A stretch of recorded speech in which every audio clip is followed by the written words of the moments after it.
Good day, I am Noktula Dlamini with your midday news updates. Rainwater on track with upgrade installation. Rustenburg mine sit-in continues. Zuma says the state capture inquiry lacks impartiality.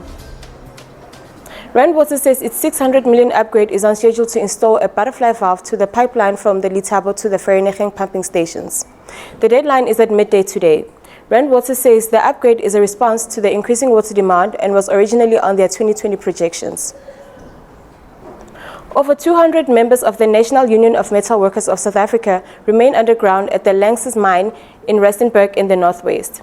They have been staging a sit-in since 19 June, demanding recognition of their union, the reinstatement of dismissed workers, and suspension of an official accused of sexual harassment. The group have vowed not to return to the surface until action is taken. Former President Jacob Zuma says the state capture inquiry is against him. He's of the view the Zondo Commission lacks impartiality. Nevertheless, Zuma's undertaken to appear over 5 days in July. Meanwhile, Zuma's attorney Lungisani Daniel Mancha is accusing the commission of trying to turn the public against the former president. Tata Zimchali has your sports news updates.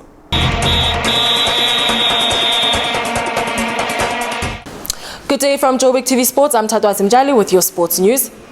The first round of the Africa Cup of Nations has concluded with the last two games being played yesterday. The current African champions, Cameroon, won their game against Guinea and it was their 7th win in the AFCON opener. Going into the first half, both teams had not produced any goals. Coming back in the second half, Yaya Banana found the back of the net with a low header. The second goal came from Bahukeng, who capitalized on a defensive mix-up 3 minutes later. Cameroon's AFCON campaign did not start well as players were protesting over bonuses. The 5-time African champions only reported for camp last week Friday. The other game was between Ghana and Benin, which produced 4 goals and the fastest goal in this year's AFCON. Benin opened the scoring in the first 2 minutes of the game, but the two away brothers responded with goals and the game ended in a 2-2 draw. Still on football, Netherlands became the last team to go through to the quarterfinals of the Women's World Cup. The Dutch beat Japan by 2-1 and now become the 7th European team to reach the quarterfinals. In the other game, Italy beat China to also reach the quarterfinals. This was the first World Cup Italy played since 1991.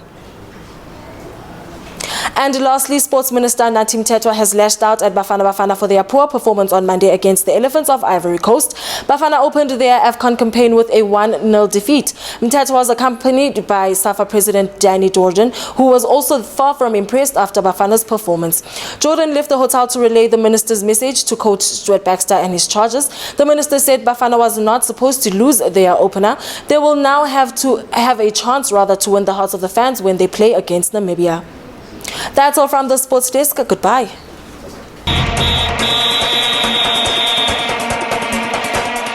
Now to your traffic and weather updates.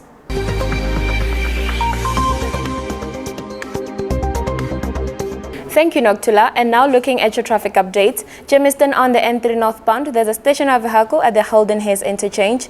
Ilova on the Oxford Road northbound, there's obstruction causing heavy traffic at Rudd Road. And Dainfern at William Nicol Drive northbound, there's police checkpoint, expect delays at Dainfern. And now with your weather updates, Johannesburg CBD is at 17 degrees Celsius.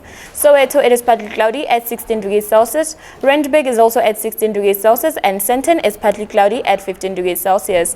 And that is it with your weather and traffic updates. Back to the news desk.